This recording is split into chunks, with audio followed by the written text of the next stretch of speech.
Ladies and gentlemen, to ShockCast episode 193? Yeah, let's go with that. I'm your host, Georgie Menace from DualShockers.com.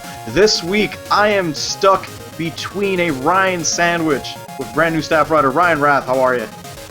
What's going on, guys? And I'm here with Ryan numero uno in my heart and yours, Ryan Meisler. How are you, buddy? I'm good. So in this Ryan sandwich, like, what part am I of the sandwich? Am I like the lettuce? Am I like the turkey? Am I? No, you're the bread because I'm okay. the center. I'm the center. Obviously, I'm my ego needs me to be the center. But okay, my preference is like a seeded rye bread if we're going with any kind of, because that's the best kind of bread. So do you want me? Do you want me to be the top bun I or was the gonna bottom? go with the good potato bread, but rye's okay. I can work with that. Yeah, okay. This is getting out of hand. Yeah, Ryan, you're the top bun. Ryan, new games came out this week. Go talk about them. Yes, there are new games this week. In particular, a very, very big, giant release, that being The Binding of Isaac Rebirth. No, I'm kidding. It's fine. But anyway. So yes, there were new games that came out this week. So the new releases from November 2nd to November 9th, 2014, we have the biggest one this week, Call of Duty Advanced Warfare on PS3, PS4, PC, Xbox 360, and Xbox One. We have Depth on PC, The Binding of Isaac Rebirth for PC, PS4, and Mac. I think also PS3. I don't know offhand. But anyway, Rocksmith 2014 edition for PS4 and Xbox One. The Walking Dead Season 2 on Vita. Don't Die, Mr. Robot. Oh, sorry, hold on. Don't Die, Mr. Robot. It has an exclamation point, so I have to point that out. It's just on PlayStation Network, so I'm assuming PS3 and Vita. Blaze Rush for PS3, Disney Infinity Marvel Superheroes for PS3. I think that might be the digital release, but I'm not sure. PlayStation Network. Yeah. How to Survive Storm Warning Edition for PS4, The Wolf Among Us for PS4, PS3, Vita, and PS4, PS3, and Vita. That's the retail release of the game. Snarkbusters High Society for PS3, Frozen Synapse Prime for PS3 and PC. The Hungry Horde for PlayStation, it's PlayStation Network, so PS3 or Vita. MotoGP 14 for PS4. Magic 2015, Duels of the Planeswalkers for Xbox One. Pier Solar and the Great Architects for Wii U. The Swapper for Wii U. Pokemon Puzzle Challenge for 3DS. Sports Ball for Wii U. Super Mario Advance for Wii U.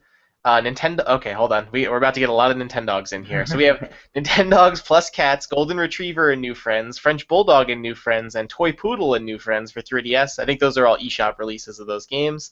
And finally, A Bird Story for PC. So yeah, pretty much it's mostly Call of Duty, and then everything else is kind of how it's going down. So yeah, I'm going with Nintendogs, French Bulldog, and New Friends.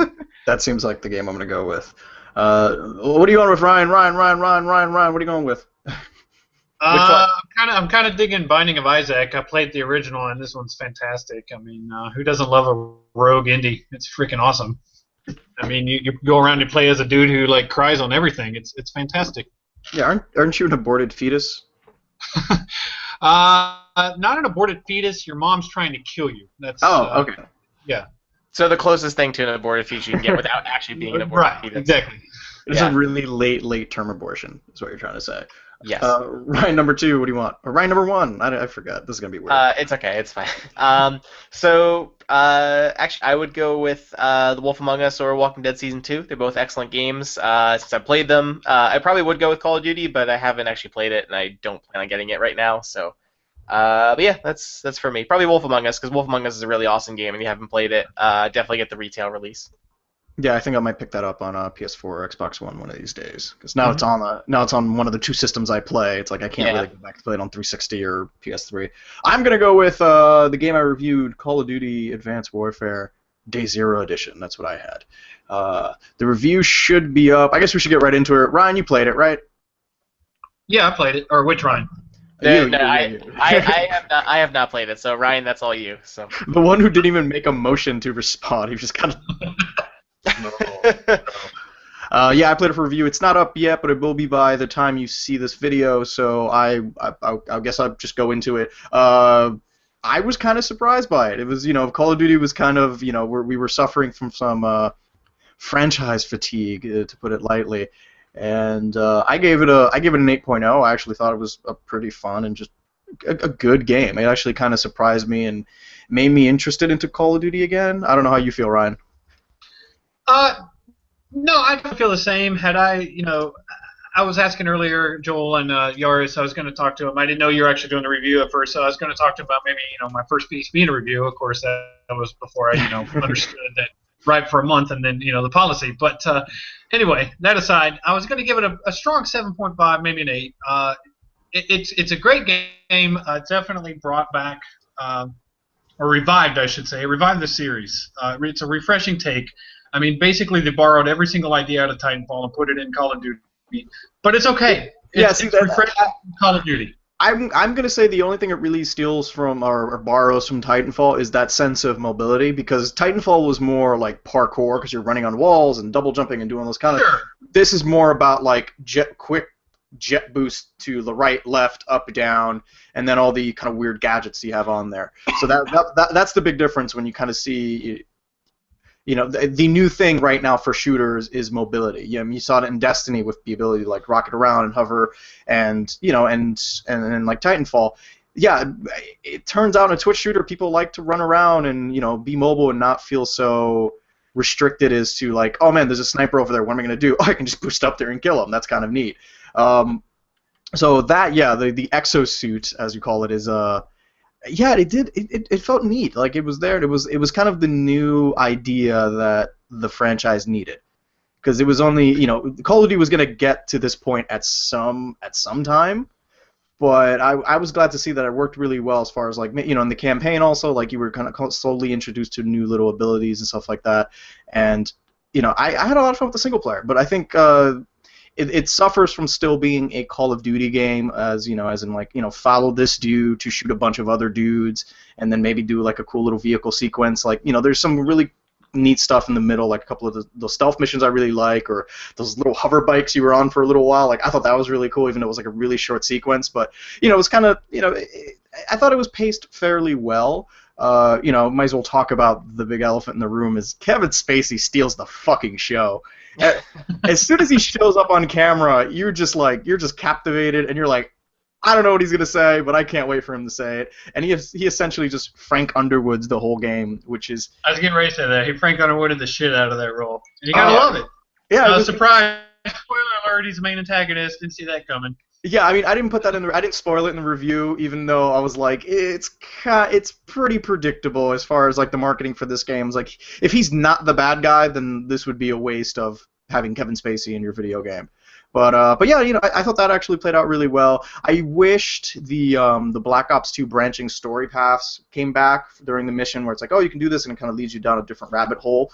Like that, I think that's what was the franchise that's what Call of Duty was missing at this point. It really should have gone back to, done more of those experimental things that Black Ops is usually known for. But like I said, it's a game bouncing back from Ghosts. So you couldn't really go too apeshit as far as like, let's do all these new ideas, because you kind of have to win your fans back. So it's like the traditional Call of Duty fan plays Ghosts and is like, wow, even by my standards, this is super fucking boring. So it looks like they had to step it up as far as like, no, we'll just get some real Hollywood talent in here. Troy Baker is amazing in the game. Who knew? It's like he's a dreamy guy. He's in like full beard and like long hair as like a soldier guy, and I was like, good for him. But I mean, I really dug it. I was really surprised by that. Did you get into the multiplayer at all, Ryan? Yeah, no, I played up to I think I'm level 25 now. I haven't messed around with it a whole lot. I was able to boost up pretty high in that first day zero. The double XP going on. Right. But I think my biggest complaint, and I don't know, maybe I'm the only one. I don't know, but I feel like if you're not using an assault rifle, you're in the wrong. The game offers you SMGs, shotguns, special weapons, sniper rifles, but I mean they all suck compared to the assault rifle. If you're not using the AK-12 or the the BAL-27, you're not going to stand a chance. That's the way I feel. I feel like they're a little bit overpowered, and they should need some balance. And granted, the game's brand new, but Yeah, I mean, they are pretty overpowered for starting weapons, which I found kind of weird. Because usually you don't find that gun. Because usually I feel like in another Call of Duty game, the AK-12 or the BAL are like something you'll find when you hit like rank 30 or something, which is like where it's like where all the good weapons tend to hide when you're ranking up in Call of Duty. That's kind of where they live. Right. What was it? Black Ops? Was it the first Black Ops you unlocked the Commando?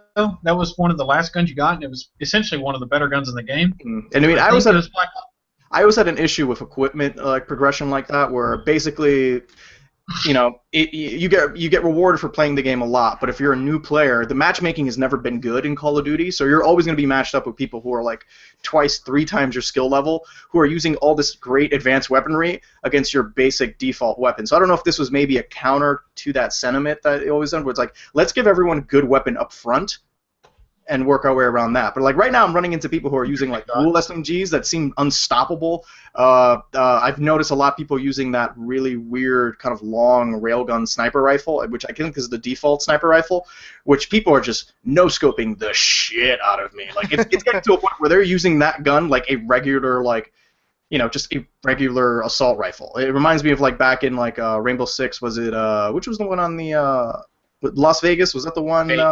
Rainbow Six Vegas. Yeah, Vegas one, where people were using the sniper rifle like a machine gun, the 50 cal, and they're just going boom, boom, boom, boom, boom, boom.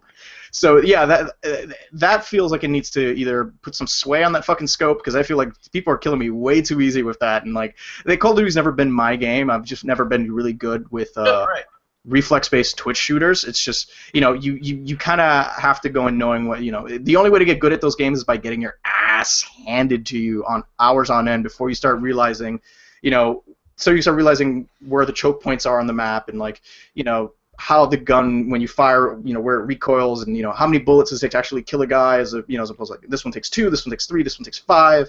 But yeah, I don't know. I've been using just going into cloak with an SMG, and hopefully I get behind a couple people, or the douche shotgun. I love that fucking shotgun that just shoots that shockwave at people. It shoots. It's like no bullets. It just shoots out a pulse wave. Yeah, that thing's 19, I think it is. That thing's pretty awesome. It is amazing. I love that effect, and also this is a great looking game. I'm playing it on Xbox One, and I'm just kind of like, just the player models alone. When you go through the single player, when you get close to someone and they start talking, you're just kind of like, whoa, we're finally hitting that uncanny valley that like this next gen like promised us, as far as like, look at all these polygons in this guy's face. Like when Kevin Spacey shows up, that's Kevin fucking Spacey. There was no makeup on that man. That is just he lives in my TV. Like that, it is amazing. Especially when you do those close-ups. I put at the end of my review, I put a little video of just a short little sequence after the traffic mission where there's kind of like sitting around having a drink, and there are some crazy good close-ups in that particular cutscene that I was just like, yeah, I'm like, people need to see this, and this is very like, it's like during the twilight hours, so it's like the sun setting and the light is hitting him right on my avatar. You see, like that's the kind of thing I love. Like it is amazing, and the game looks good, and like I said, just the simple fact that like now like one example I used in my review was like I went around a corridor, guy with a shotgun. Normally in any other Call of Duty game, I'm fucking dead, and then I instinctively hit the left joystick to boost this way, completely missed. I went up and I fucking exo punched him in the face, sent him flying 20 feet, and I was like, oh, okay, I like you, Call of Duty. You're slowly winning me back. We're friends again. Yeah, we're friends again. Because man, I did not play Ghost when it came out. I played Ghost maybe a few months ago, and wow, that game is a hot mess. And one thing I mentioned is like, this is the only game where I remembered almost all of the characters' names, which I almost never do in a Call of Duty game, outside of like Price and what was your guy's name in the Soap? You were Soap. Soap. You were Soap in a lot of the games, and I didn't even know what his personality was, and I think I attribute that to just the good voice acting and just the good performances all around. I feel like Advanced Warfare is kind of like this year's Black Flag, where it kind of has to like it had to kind of clean up the mess of like Black Flag kind of had to clean up the mess of Assassin's Creed 3 being not that great, and Advanced Warfare is kind of in the same position, doing that for Ghosts and kind of picking up the pieces of that, especially on next, on being on current gen consoles now, and I was hesitant for Advanced Warfare, just because another Call of Duty game, Call of Duty is kind of an easy target in that way, but I Right. feel like Advanced Warfare does seem like it's kind of hitting a lot of buttons, and seems like it's putting its best foot forward on the new systems. So Yeah, like I said, it's taking baby steps to being like a really good game again. Because I do feel like it does play it safe as far as like the way it tells the story and the mission design. Where they could have gone black. I was hoping they'd go the Black Ops route and just kind of go balls to the wall. Hey, we got this crazy strike force mode where it's you and robots against other people. It's like what is this? And or like branching paths. Like that's really awesome. Like I thought that was really interesting. I mean, at the end the story was kind of nonsense, but you know what? I applauded the effort and I was like, hey, this is a great way to keep the game interesting. But I feel like they kind of needed anticlimactic at the end, but I don't want to give spoilers away. I mean, you kind of know what's coming. I mean, I knew exactly how I was finishing off that final confrontation, and I was like, I knew exactly how this was going to go. And when it happened, I was just laughing out loud because like I literally called this line by line. God damn it! But yeah, I mean, if you've seen any action movie in the last 10, 15 years, you kind of have an idea how this game is going to end. But like I said, it does its job of being. The game is a power fantasy. Like you feel powerful, and I commented that the AI. Yeah, we were talking earlier that the AI is just super dumb. It's like they want to be shot, and now they're just kind of like boost in front of you to get shot. But it's fine because I can throw grenades that home on people, and then I can punch people into traffic, and you know what? I'm okay with that. Like I want to shoot a bunch of. I want to shoot a million guys. I'm glad they didn't put those grenades in multiplayer. I was a little afraid of that because I actually went to the campaign first and then multiplayer. And after playing through the campaign, I was like, oh man, I hope they don't put these grenades because everybody's just going to be cheese dicking this thing to death.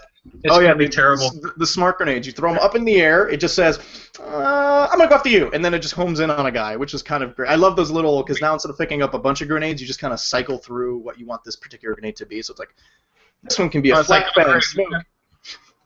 We got an even more cheesy version of the smart pistol out of Titanfall. Great.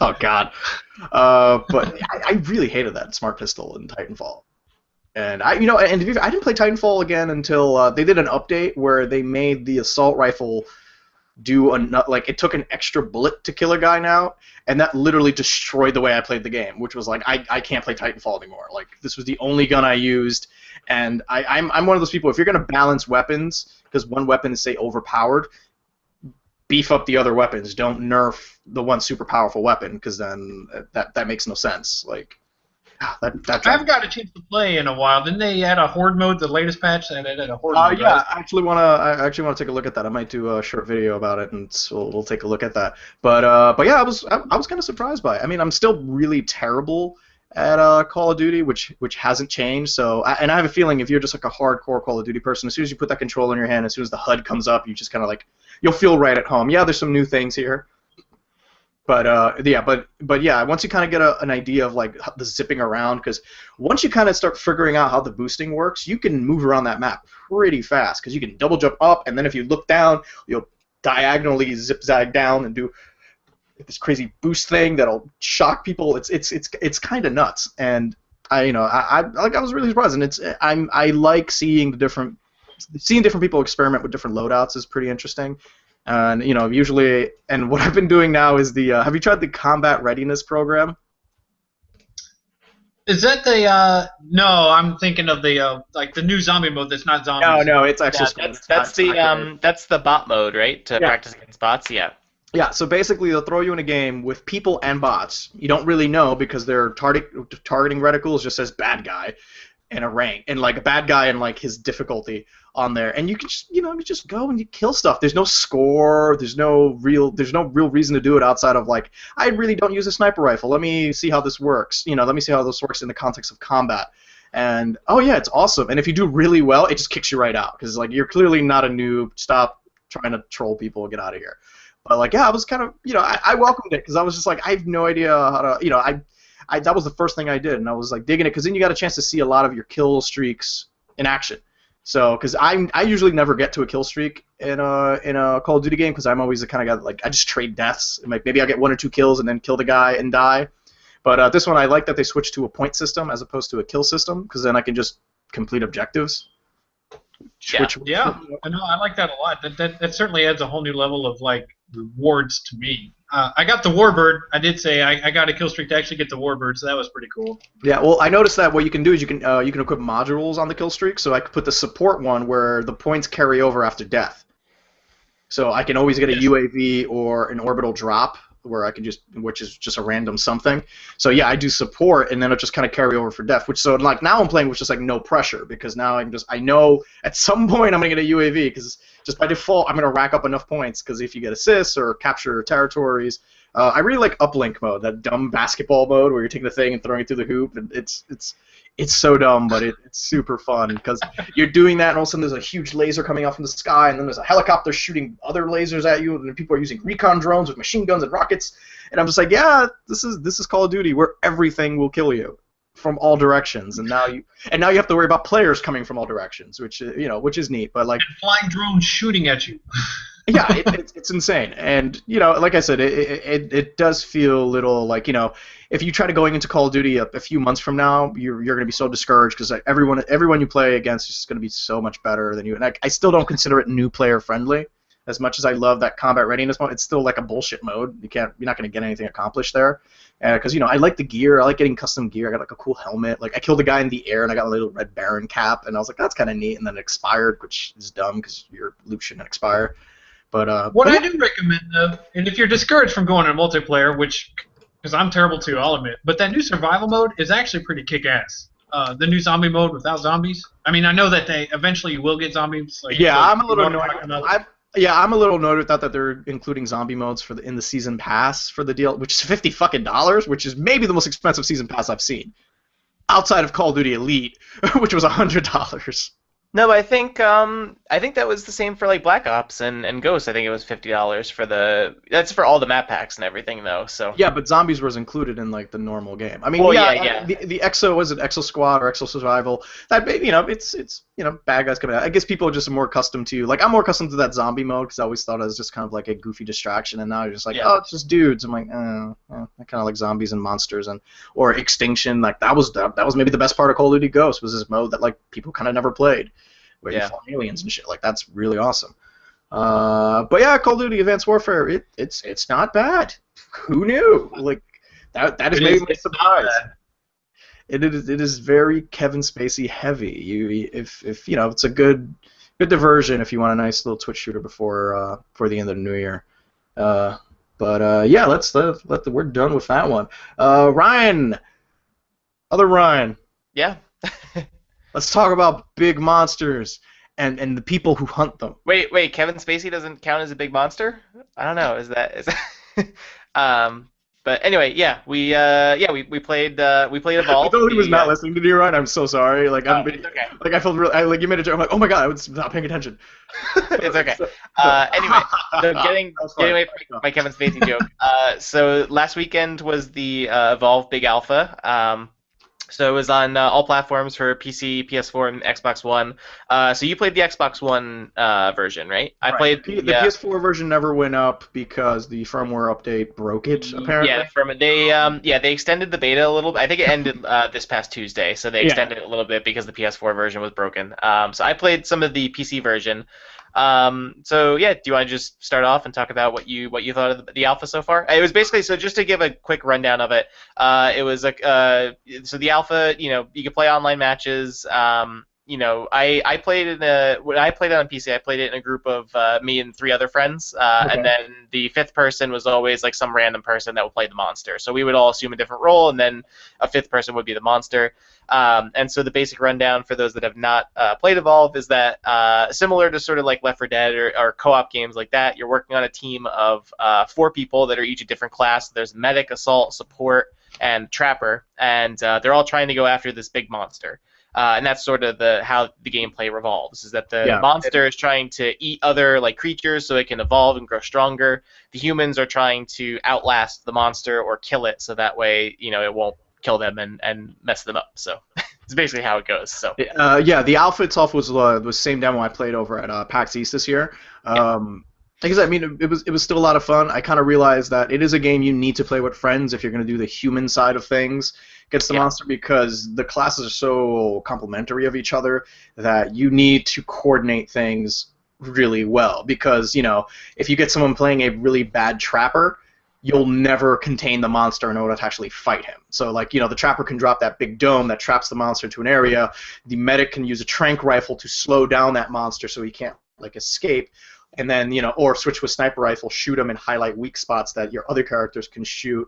Then you have the support class who can shield people that the monster is fighting or drop orbital strikes on that same monster. So, it becomes a lot of, you want to catch that monster early on when it's in its weaker, stage 1 evolution, because that's maybe the most vulnerable it's in. And as the monster, you want to get as far away from them as possible, eat up other critters that are on the map, maybe start using a lot of the, they're kind of natural traps there, these kind of Venus flytrappy things where you can kind of get the hunters trapped into, or other big monsters, not as big as you, but other, kind of monsters that will, they could rough up the hunters if they kind of cross paths. So I was doing that too, because I personally love playing as the Goliath, because if you sneak around, they can't quite capture you. So I would sneak around near another giant creature, so when I start getting engaged, I hop away, and then all of a sudden it's like, oh shit, we gotta fight this thing, and then maybe I'll try to do a sneak attack, and so all the hunters get 3 lives apiece. So, my plan was to evolve to stage 2, get some new abilities like bigger, badder fire breath, or a more awesome charge where you knock people down and claw the shit out of them. So yeah, I would do that and try to, because you're thinking 3 deaths, or if you wipe them all out at once, you win, which is really hard to do. But you can kind of do that maybe in the later, stage 2, maybe stay in stage 3 if you get enough armor, because your health does not regenerate, your armor does. So as you stage it, your health can just be brought down, and it'll never come back. Every time you eat a critter, it'll knock your armor up. So it becomes a good balance. So you kind of have to figure out how aggressive you want to be early on and how aggressive you don't want to be early on, because when you max out an evolution, you have to find a nice corner, crunch down, evolve, and you're vulnerable for 20 seconds, and then you lose your armor again, and then you have to go and re-earn your armor. So it becomes that decision, especially when you're going from stage 2 to 3, and you have your armor maxed out. You're like, you know what? While I'm here, I might as well try to get a couple of sneak attacks, maybe knock down a couple lives off these guys. But yeah, it's fun. I've played against people who clearly were working together the right way, and they were hitting me with harpoons, and I couldn't move. So even as I tried to leap away, I couldn't get anywhere. And then I faced people who had no idea what was going on. So it was like, go after the medic, go after the support, run away, and just it's really fun, and it gets super tense. I am curious how they're gonna do because I think it's fun to play the monster, but I also think it's weird to split up your group. So if you're playing with 4 people, I don't know how it does rotating wise for classes. It's like, okay, now this guy's the monster. So I don't know if it's, to me, I don't think it's going to be fun if you go with 5 friends, because it's just not taking it as seriously. I like the idea of just rotating around with 4 people against a stranger monster guy. Yeah. But I don't know what it does as far as splitting the group, because you can kind of go in and what recommended class do you like to play. I actually really like playing the medic, because I love tranking the shit out of guys and then healing people as they're coming around, because man, a timely heal will fuck the monster up, because when you think it's down and because then you can also be kind of down and not out, where you're kind of still shooting, where you can be brought back. So as a monster, you're kind of ooh, let me take this guy out of the fight. But then you can also end up being like a massive lore. Where it's all right, well, he's trying to kill this guy. Let's just completely eviscerate and just destroy the monster. Which, it's a lot of fun. It's a lot of sense. It's going to come down to what other monsters are there. I got to fight against the Kraken, which is that floating Cthulhu thing that shot lightning at people. Yeah. Which was terrifying in its final evolution, because you came in and you're like, what the fuck is that? And then just shot lightning at you, and it's just hovering around and making weird noises, and I'm like, I don't want nothing to do with this monster. So yeah, I think as long as that's really interesting monster types. Don't know if they're giving you, if you have different weapons in there. I know you kind of have a primary and a secondary. I think there are. I don't know if they're really loadouts. I think so, because I mainly played. I think actually the only I played the game previously at E3 in a demo there, and when I played it there, I played as the assault class, and I've been mainly playing the assault class when I was in the alpha. And the weapons I was using was different, because I think there are different characters that you could play as within each class. There are different skins and whatever. And I saw that. there are definitely different loadouts because like I remember in the E3 demo I had like a flamethrower and that was like the really powerful weapon for the assault class. So it had really poor range, but you can go in and do some damage on the monster, light them on fire. And then in the alpha I had the lightning gun. So it was this kind of it was a longer range weapon, like you still had to you still had to get up close to use it, but it was good because you could chain some damage together with the other members of your team. So it does seem like there are going to be like different weapons and different loadouts and things you could choose from and kind of customize a bit. Yeah, I mean, it looks like a fun game. I'm looking forward to it. That's a February release, I think, right? Yeah, it's out. It's out in February next year.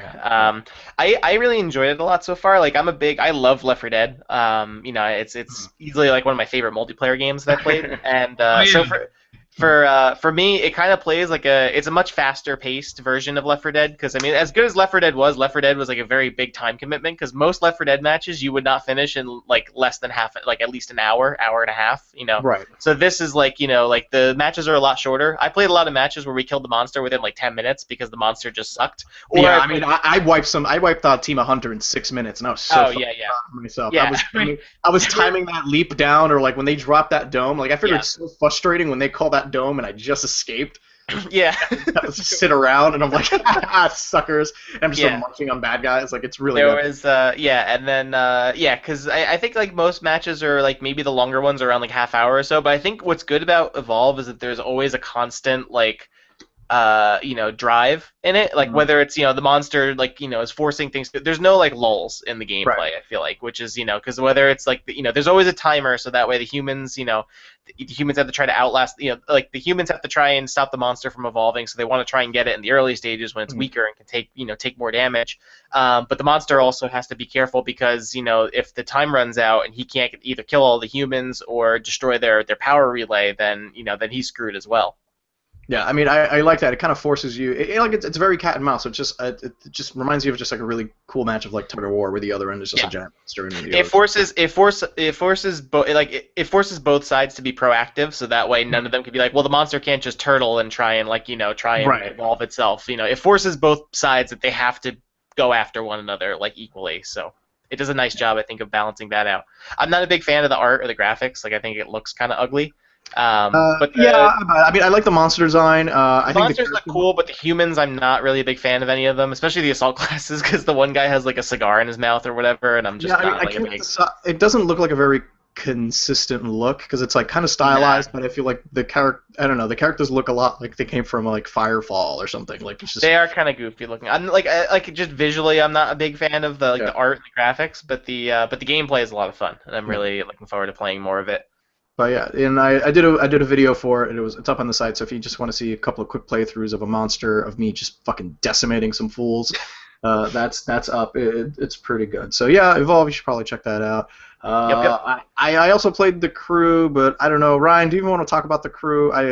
I really didn't like it. Yeah, this is their third beta test. They had it on PC twice now, and over the summer or maybe late summer, early fall, and then now it again on PS4, obviously, and Xbox One. I'm not digging it. I mean, I feel like they took the driving mechanics directly out of Watch Dogs and put it in a dedicated race. That's exactly what it feels like. I played it. It's super early. I just got past the prologue of that's what I recorded.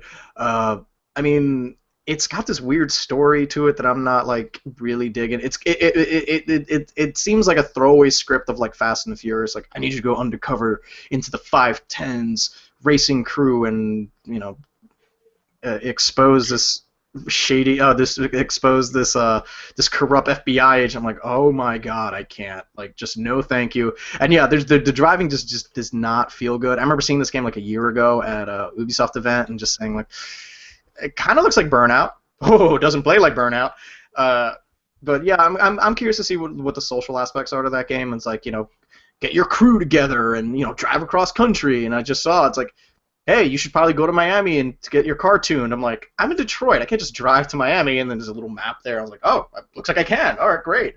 But yeah, I kind of like their condensed version of America where it's just like, yeah, you're 15 minutes away from New York, from Chicago. I'm like, all right, fine, whatever you say. And yeah, I'm I think they pretty much. Yeah, I mean, I'm pretty gonna sure they cut and pasted the script directly out of Need for Speed: The Run and put it in The improved. Yeah, like the writing's not super great. I mean, I like that the main character kind of looks like me, which is always good. That was he's just kind of like he looks like me like You're right. he kind of looks like me like 10 to 15 years from now, and like I just kind of gave up and just I decided to like follow my passion of just being a race car, like a street racer. But he just does not look like a guy who races cars. He looks like he looks like the guy who designed the car or like installed like the dash on it or something. I don't know. He's got this weird techie look to him where it's just like you do not look like a car racer. Like you say something authoritative and it just doesn't sound like it. A lot like me. It's just like oh no, I can't take you seriously, dude. But yeah, I don't know. It's still in beta. I'm gonna give that one like a wait and see approach. And I kind of want to play that with people and see what the multiplayer is actually like because I was just playing against AI and it was not great. Yeah, no, I mean it's still it's in its early stages. Obviously, I've got high hopes for it.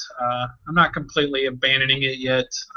We'll see how it goes. I mean, I am looking forward to it. Been looking forward to it since its announcement.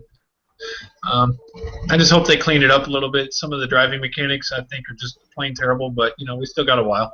Yeah, that's true. No, good luck, the crew. We're rooting for you. All right, let's go into some news stuff.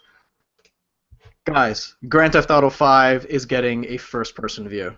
What? What? What? And it looks kind of amazing.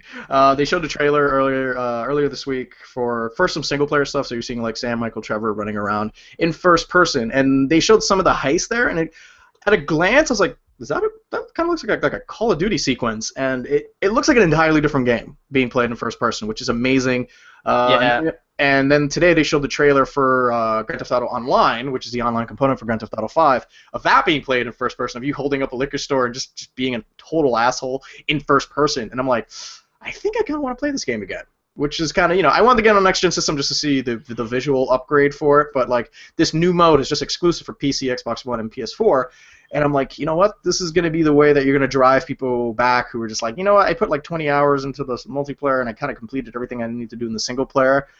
But I think everything from this perspective is probably going to look fucking amazing. They said they redesigned all the dashboards and all the cars, so they all look the same. All the lights and all the speedometers all do something, which is so fucking weird that they put that level of detail into, something you don't really think about when, in a racing game or something is the, the heads up, the first person, the pilot cam, if you will, just there. And like, wow, that sounds really impressive. So I can't wait for that. Unfortunately, that comes out the same day as everything. So I think it comes out the same day as Unity, Rogue, Far Cry. So maybe I'll get it. I don't know. I need to see what my workload's like because November 18th. November 18th is going to Dragon Age is that same day. It's going to be a bad day for people's wallets. Oh my God, there's gonna be some backlog. Like I hate to say it, but I feel like Far Cry is gonna be backlogged like Far Cry 3 was, because I backlogged I really played Far Cry like literally a month and a half ago, and I did like 6 hours. I'm like, oh, not bad, and I just forgot about it and moved on with my life.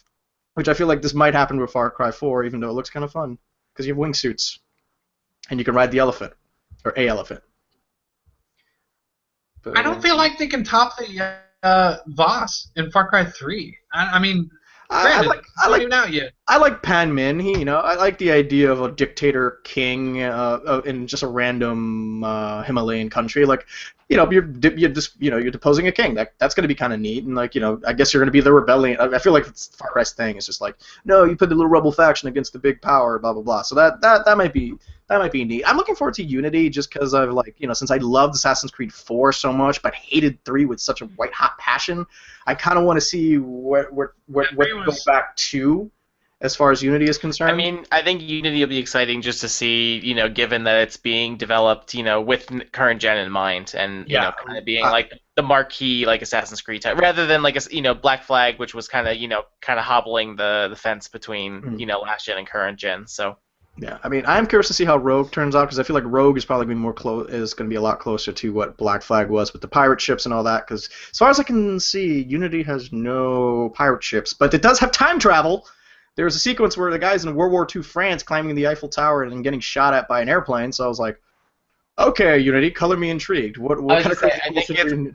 I think it's pulling some Bioshock Infinite, like multiple dimension nonsense and whatnot. So we'll see. You're in an Animus simulator, so it just probably says, "Oh, oops, corrupt. You're in the wrong era. Our Yep. bad." Yeah. I want to know I'm if you're sure still. there'll Are be you a still feasible game reason studio? as to why that happens. I Because can't think of anything off the top of my head right now, but hey, they're game developers, and they were just like, "Oh man, we must have got this mixed up with our World War II game. That's so weird. You're gonna play that?" And I was like, "Okay, fine. If you want to be that meta about it, Assassin's Creed, I'll go with it. As long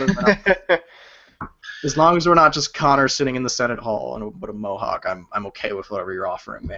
But oh god, that's gonna be crowded. I think the 1-to-1 scale of Paris is going to be pretty awesome. Yeah, I'm I mean, looking forward to it. I do like the fact that they're making it just one city with just a lot of crap in it. Yeah. Because it is during the French Revolution, so I'm like, that might be interesting. And then the co-op, the kind of like drop in, drop out co-op of 4 other people, and the focus on like your character, because your character's gonna have his own individual stats, meaning like you can put points to his stealth, his combat, blah blah blah, and then every little piece of armor can be customized, which I'm always a sucker for. But no girls though. They don't know how to do girls. They're just like No girls. girls. We don't even what. Those are like extra polygons. We can't do that. We're barely. It's hard. It's not like they made an Assassin's Creed game with the female with an all-female character. It was like girls are harder to animate. All right. Yeah. Get hips. What else we got? Dragon Age Inquisition fans, you'll be able to play Dragon Age Inquisition on the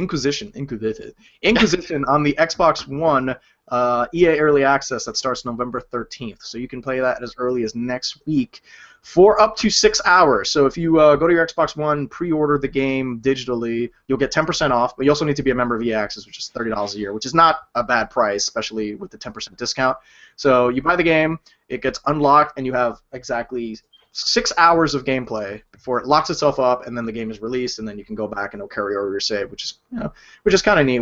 I want to see that. I want to see EA Access do more of that. Like I think this is like the first kind of test bed for it, and I think that's going to go well, and I think that's going to drive people to, to pre-order it digitally, because that's the whole idea of EA Access is that discount is so you get more people ordering the game digitally, because theoretically, hey, they don't trade the game back because it's on the hard drive. You can't trade in a file, which is I guess the idea. I mean, I'm a member of EA Access. I thought it was a really good idea. I like the Vault because it's all EA stuff, so it's like I could Need for Speed Ride. It's gonna be a lot of games probably that end up on your backlog, and if you can get them for free, that's not a bad idea.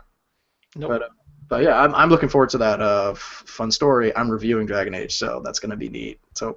Well, no, I think EA Access doing that is pretty awesome. I mean, I'm a Sony guy through and through. I don't want to say I'm a fanboy, but I do own the Xbox, and I think EA Access is so much better than PlayStation now. I think that's garbage. I wish they would go to like a subscription plan.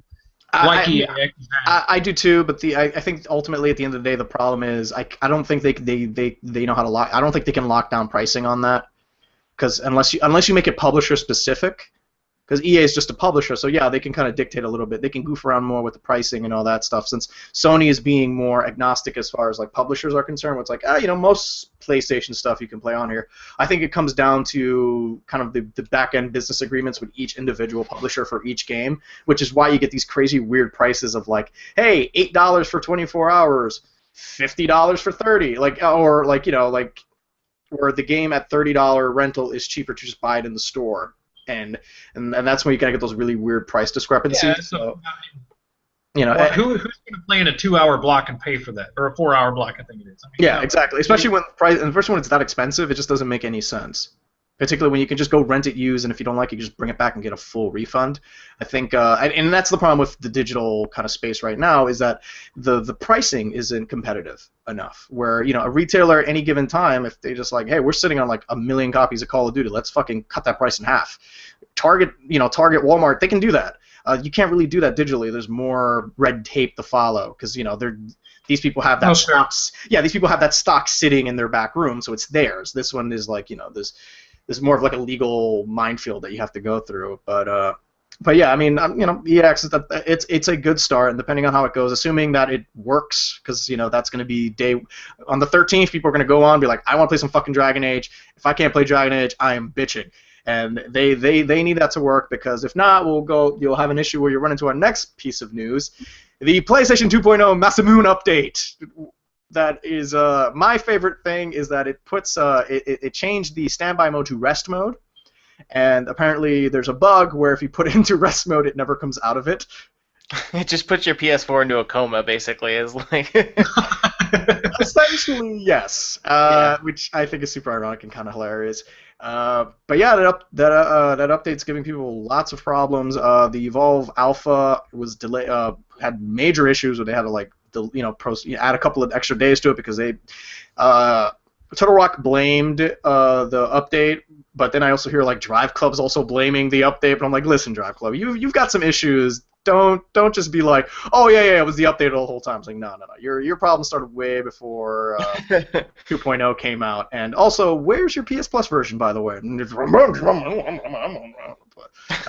yeah, I want to play Drive Club, but I want, I was like, oh, I get this weird PS Plus version, and it's not out yet. Like, it will come out Eventually. Because at this point, they have to fucking release it. Yeah. They can just be like, hey, at this point, we can share play it now. What's the point of PS Plus? We can just share play with everybody now, right? I mean, I'm not gonna share play with anyone. No. I don't know what PlayStation TV is. I'm not gonna share play. I'm just like, it sounds like too much. It sounds like too much work. I'm just not gonna bother with it. I mean, have you share played? Is that a thing, Brian? I actually did last night. I played some Nidhogg with a buddy of mine last night. It needs some ironing out. That's for damn sure. But could you give me a quick rundown exactly what SharePlay does? SharePlay is basically it's like couch co-op, but over the internet. Okay. If that makes sense. So yeah, you can basically take your game. Somebody else can take their controller on their end and play your game with you. Like couch co-op style. And do they need to own this game or no? No, they do not need to own the game. So as long as they're, I guess, a PS Plus member, they be able to. And any other limitations? Exactly. So are there any other limitations as far as? You won't, or the other person who you're share playing with, they won't earn trophies or anything like that. But and also, I believe after an hour it cuts off, but you can just restart it again. That's weird. At least that's what I've run into right now.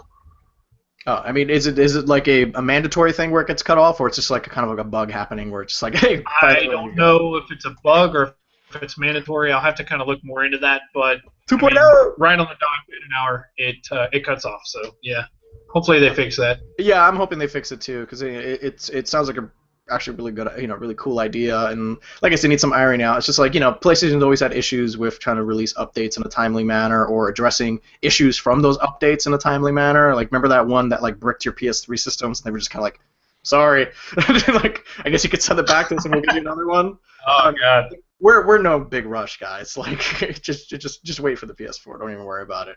But yeah, I'm hoping all that stuff, I'm hoping that stuff gets resolved soon because right now they're doing the that PlayStation Experience in Las Vegas where they're going to show a bunch of their, I kind of want to see like a platform-specific kind of show like that, which I think is pretty cool, where it's like it's essentially a PAX just PlayStation bullshit. And I was like, that actually sounds kind of neat. And it's going to be like 80 indie stations and a bunch of just game demos. And from where the tickets are like fairly cheap. It's like $80 or $80 to $100 or something. Yeah, that's not too bad. And it's a 2-day pass, and I think Kid Rock will be there or some nonsense like that.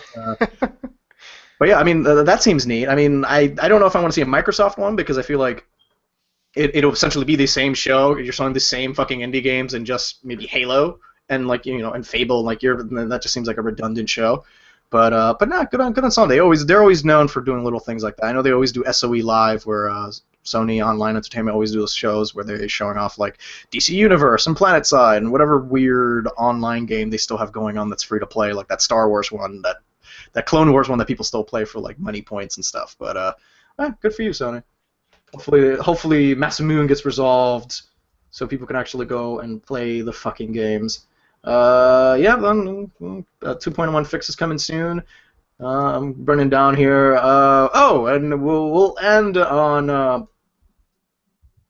Sorry, I got lost track of what I was saying here. We'll end on The Witcher 3 Wild Hunt announcing 16 free pieces of DLC. And it's and a quote from CD Projekt Red giving what we think gamers deserve. I love CD Projekt Red. I think they're such a cool. They'll release The Witcher, no DRM. It's like, no, if you want to give your game to a friend, fucking give it to a friend. If they like it, have them pay for a copy eventually, we'd appreciate it. It just seems like a very humble, very just very user-friendly approach to their game. And Yeah. like I said, so I think it's pretty cool. yeah, It's, Ryan, yeah, you wrote about the DLC. Can you elaborate a little bit more, or did I? Yeah, sure. It was just it was an open letter from one of the CEOs and founders of CD Projekt Red. I won't attempt to pronounce his name because I will probably get it wrong. But anyway, so basically the open letter just kind of announced that they're going to be doing 16 weekly DLC packs after the game comes out. It's out February 24th next year. So basically, after the game's out, then they'll release like a weekly like DLC pack that'll give like a bunch of different stuff. So whether it's like new armor, new weapons, a couple of new quests, beard DLC, which I'm sure George is going to be very appreciative of. And one of the DLCs is actually he's got beard foam on his face. it's a beard pack. It's pretty wonderful. But yeah, I mean like CD Projekt Red is kind of known for that they look to respect gamers, and I think it's nice that they're doing this and that it's like kind of counter to what DLC has become, where a lot of DLC is basically just, it's a money grab, and now it's become another opportunity where we can. I think their mindset is that they're going to finish the game and then release this stuff as extra content versus, other titles that come out where it's, 3/4 of the game is finished and then the other quarter is going to be released as DLC, that you pay for either the day of the game's release or, through the season pass or whatever. So I just think it's a nice move for them. I think it's counter to, what a lot of other companies are doing with DLC. You mean it's the anti-Ubisoft, is what you're saying? I mean, I didn't want to name names, but I mean, you don't want to buy the shaving cream that gets you DLC pants, right? Yeah, or the yak farm missions and whatnot. So, what the hell? Yeah, I think that's it. I think we covered everything we wanted to talk about today. And as always, Ryan, I like T-shirts, Ryan. I don't know if you know that about me. Do you? I have a thing for T-shirts. I feel like if I have any passion in the world, it is Batman, pizza, and T-shirts with Boba Fett and an Ewok on it. Mm-hmm. I think that's more my thing. And it turns out I can get these shirts at the DualShockers TeePublic site on DualShockers.com, where you can find gaming news, funny videos, and really good editorials by Italian people talking about the Xbox One not doing well in Japan. But let's go back. Look, Ryan, I can get the shirt in male and female, any size I want. I'm still waiting for like a medium size because I feel like I fall under a small and medium, depending on female size, right? Obviously. Oh yeah. I mean, let's not kid ourselves here. But yeah, you can get a Groot best friends. Rocket and Groot, they're best friends. I'm convinced that they are. Come on, Ryan. Any color you want, Ryan. How amazing is that? And for only $20, also available in a crew neck hoodie. And in kids size. Look, it's a hoodie, Ryan. Look, come on, Ryan. You wouldn't want that? I might. I'd buy. Your birthday's coming up. I'll get you one of these shirts. Look at that. In a medium. You look like a medium. I'll get you one in the medium. But I need to stop doing that. But yeah, if you want a T-shirt, go to our TeePublic site, and when you buy stuff, it helps us out. It keeps the lights on. It lets me do this every week. I can snicker and. I like being a pitch man. My ultimate dream is to do like a sham wow infomercial. Like that's what I want. I want to do that with that Phantom Saucer guy. I want to do that. I want to show the kids like, wow, guys, look at that for parties and shit. Anyway, wow, I can't believe I mentioned Phantom Saucer. I'm gonna call it. I feel like absolute garbage. Ladies and gentlemen, I guess we could talk about what we've been playing before we go. I know we've been running a little bit long, and I was like, let's do a short one. Ryan Rath, what are you doing? The top bun of the Ryan sandwich. What have you been playing? I've been playing Call of Duty, Advanced Warfare. I've been digging that the last week, or since Tuesday rather, Monday. Are you still playing Drive Club? Is that still your obsession? I mean, I pick that up every now and then, but unfortunately, they're still having major connectivity issues. In fact, it's 2.0. It's the problem. The problem's been 2.0 this whole time, guys. Right. Yep, it's 2.0. Is the problem might have been Kevin Spacey. I mean, we could blame it on him, but I guess we'll see. Ryan, my dear, what have you been playing? Yes, actually, this weekend I played a lot of stuff. Mainly I was playing Shadow of Mordor and The Evil Within, just kind of chipping away at both of them, and enjoying them both. Like, Shadow of Mordor I've been really, really liking a lot. Evil Within I enjoy, but I've been having some frustrations with it, mainly with the controls. Has kind of been my beef with it. But anyway, but yeah, I've been playing those, and then obviously played a little bit of the Evolve Alpha on Sunday, and on my backlog I also finished Brothers: A Tale of Two Sons. I've been trying to play that for a while, and I didn't realize it's like 3 hours long, so it was a nice, good, short game that I could finish pretty easily. And obviously Smash Brothers, but that's all I'll say. So. Hey, we're getting closer and closer to Smash Brothers. All right, your time will come, Ryan. Your time will come. Yeah. But that was it for me. So. What have I been playing? I've been looking Call of Duty obviously for review, so make sure you check that out on the site. I pretty much did everything I wanted to do in Sunset Overdrive, because as soon as like any other open world game, as soon as you finish it, turns out there's another set of missions you get just by beating it. So I was kind of getting all that stuff down and just unlocking new weird gear. So like I got a superhero outfit now, so I'm like, that's kind of neat. Still a really good game. After I kind of went back to it after a couple of days, and I was just like, this game is really good. So if you have an Xbox One, that's probably great. It's a great game to jump into. The only problem is I don't know when you'll be able to jump into, especially when other amazing crap is coming out this month. So I think Sunset Overdrive is going to be in a lot of people. People will buy it and never get to it. So that's going to be a perfect kind of backlog game, but definitely a game you need to play at some point in the year, because I'm considering it probably a Game of the Year contender at this point. I'm really I know it's probably unlikely, but I'm hoping the game comes to PC, because I'm probably not going to get an Xbox One, but I really want to play that game. So. Yeah, that game's a lot of fun. I don't think it's coming to PC, because I don't know. I don't think so. I mean, I don't think Insomniac really. Insomniac's never done a PC game. Yeah, they don't have a PC. I think maybe Fuse came out on PC, unless that was, but that was an EA published game, so I know EA will do whatever it can to do it. But this is a Microsoft published game, so unless they do kind of like what happened with Rise, where like the company's going out of business, like, listen, we have to fucking release this on PC. Please, Microsoft.